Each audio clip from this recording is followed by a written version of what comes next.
I heard you making friends with the bounty hunter. I don't blame you. She's a scrapper. You don't survive on Nar Shaddaa for very long if you aren't. Did you know Mira, Atton?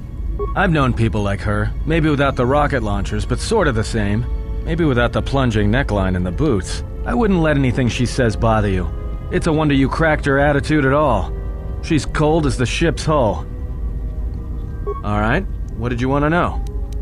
Okay, so we're going to try and make Atton a Jedi now. As I said before in like a few videos back, that kind of failed, but I think it should work this time. So let's try it. Yeah, that's a surprise. Did he say... I'm probably just going to skip most of this dialogue until it gets to like the new dialogue.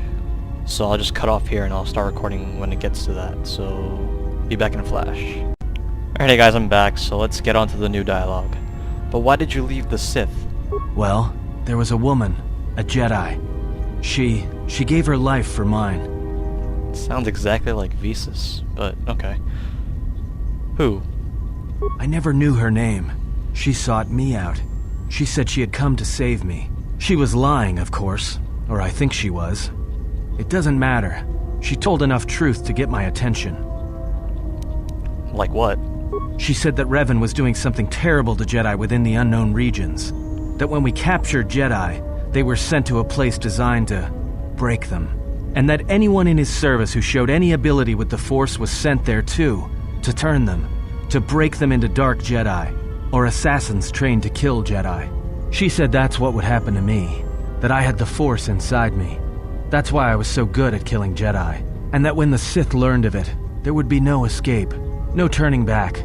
I would become an instrument of the dark side, forever. I had heard talk in the ranks, troops vanishing. I knew what she meant, but I didn't believe her, or want to believe her. So, what did you do? I did what I did with all Jedi. I hurt her. I hurt her a lot. And then, right when I thought she couldn't take any more, she showed me the Force, in my head. And I felt everything she felt. And I heard just an echo of what the Force was, and how what I was doing, I think I loved her. But it wasn't that kind of love. It was the kind of love where you're willing to give up everything for someone you don't even know. Perhaps she felt a greater good would be served with your salvation. Maybe. It doesn't matter. I killed her for crawling in my head, for showing me that. But before she opened her mind to mine, my only thought was that I would love to kill her. And at the end, I killed her because I loved her. Yeah, that's kind of a weird reason. So what happened to her? In the end, she sacrificed herself to keep my secret, to prevent the Sith from knowing about that touch of the Force inside me.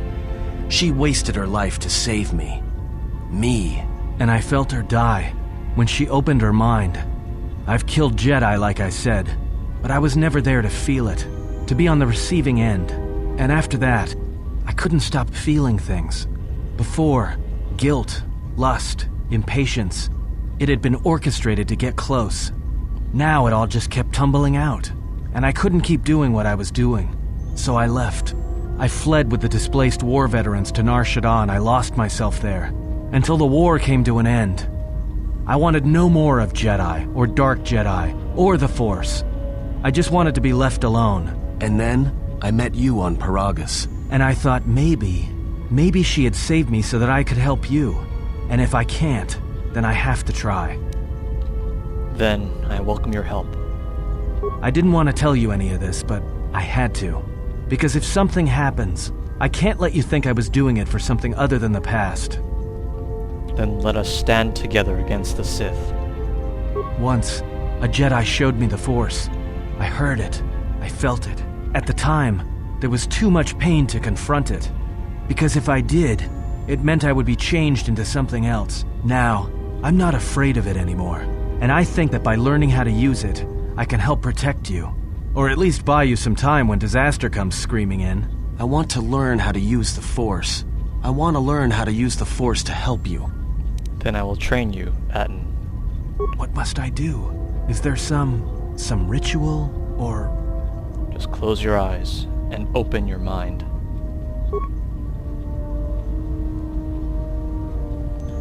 You must learn to feel it around you. Feel its currents, its eddies.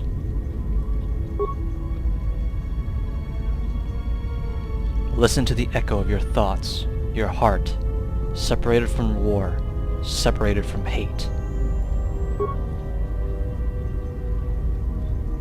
Think of what you felt when you felt the need to help me, to protect me. And at last, Atton, awaken. Okay, so we've got another Jedi Sentinel. So how many does that make? 3, counting Visas, so it's Atton, Mira, and Visas. They're all Jedi Sentinels. Yeah, okay. So awesome, Atton's now our Jedi. Just want to check something quickly. Right, okay. Okay. Alright, so that's pretty much it for that conversation, and as I said in my previous video, we're going to be going to a new planet, finally! We're finally done with Nar Shaddaa. But before we do go to another planet, we're going to make a short trip back to Telos to tell Lieutenant Gren about this new fuel source for this bonus mission. So, yeah. I'm not gonna bother, you know, including the movie cutscene, because you've already seen that a few times. So we're just gonna go to Telos. So, yeah.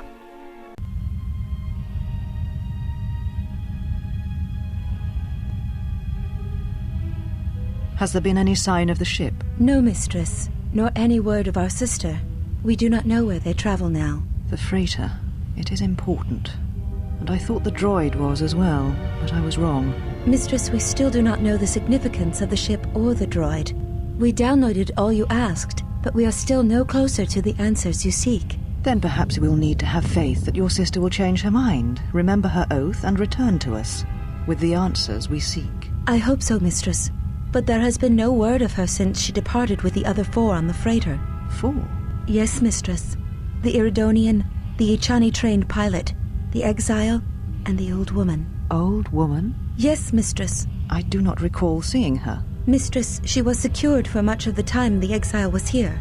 At other times you were meditating, and we did not wish to disturb you. Mistress, is there something wrong? I am tired.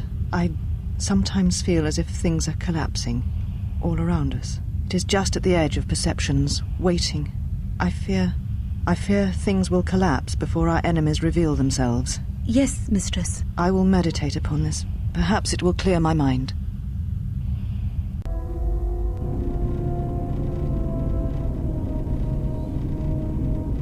Why are you here? Because I told him everything. Ah, and now you are free. Yeah, so no more threats, no more of your requests. You and me, we're done. Did you ever think I truly held you? You're more of a fool than I thought.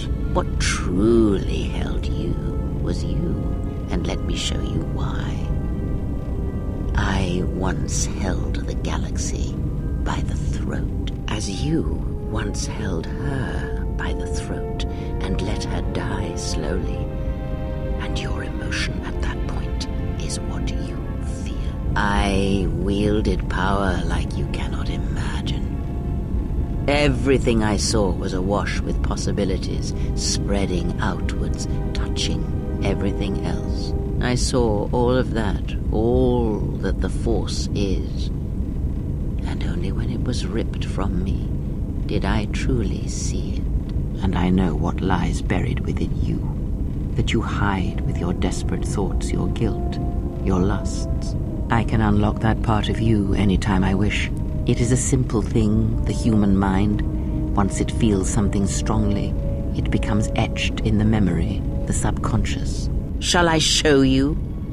That part of you that hungered to kill Jedi, that took pleasure from it? Or perhaps you will continue to listen to my counsel, and I shall ignore your pathetic attempts at freedom. Now leave me, murderer. I have nothing further to say to one such as you. Kreia is such a manipulative person. So true. So true. Alright, so let's just get off the ship and go to Lieutenant Gren's office so we can finish this fuel bonus mission. And in the process, I guess we'll level up Atton and Handmaiden, since they just both became Jedi. So yeah.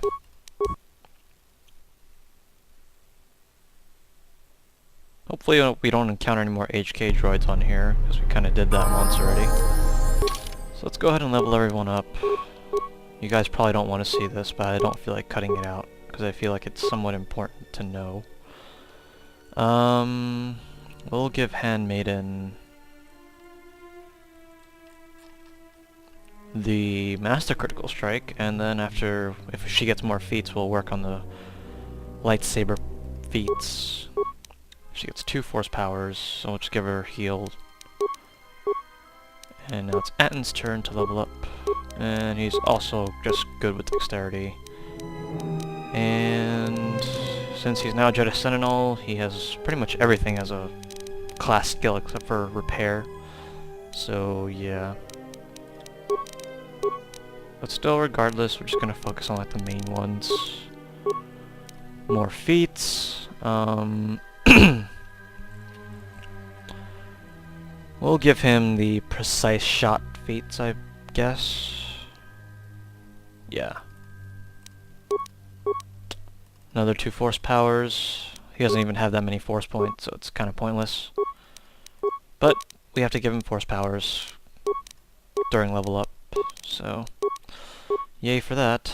Let's see. Give him force deflection, since he's probably not going to be using a lightsaber anytime soon.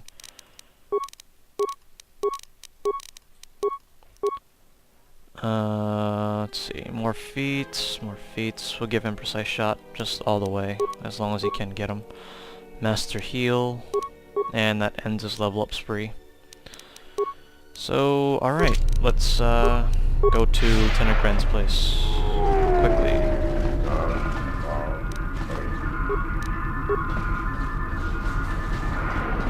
And before we do that, let's just give Handmaiden some armor and stuff.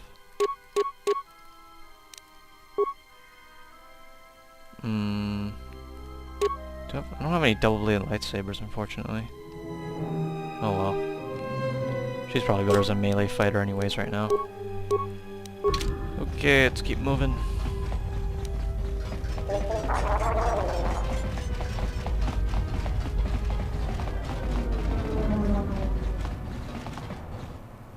I actually don't know what we actually get for completing that bonus mission, but I'm assuming we get something. It'd be pretty stupid if we didn't.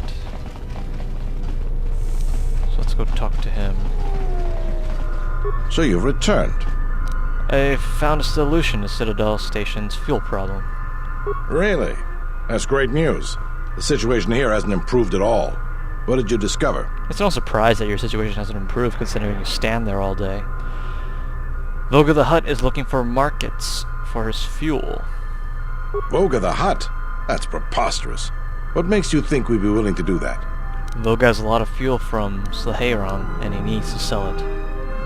A glut of fuel isn't going to help our position much in this case. It's a resource that's needed throughout the galaxy, and he'll be able to command a high price for it. Still, we don't have much of a choice. We need fuel, and we need it fast.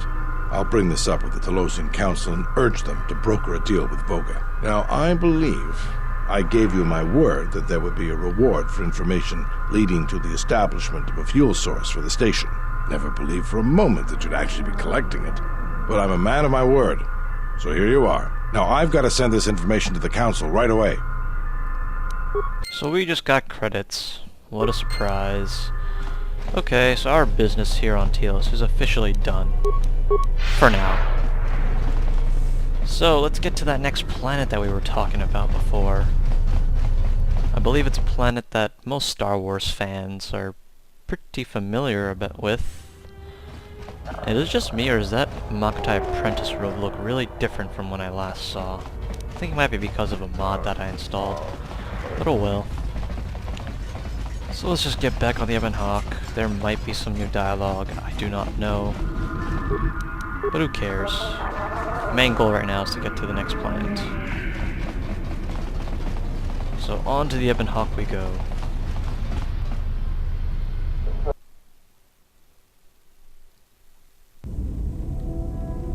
And there's no new dialogue, so that's good.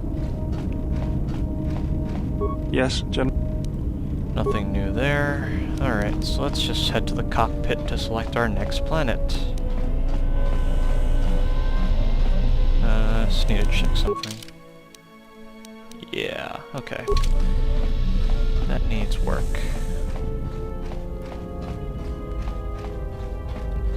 Okay, so that's pretty much going to be it for this video. I'll probably have another video up pretty soon, starting the next planet. So until then, I'll see you guys next time.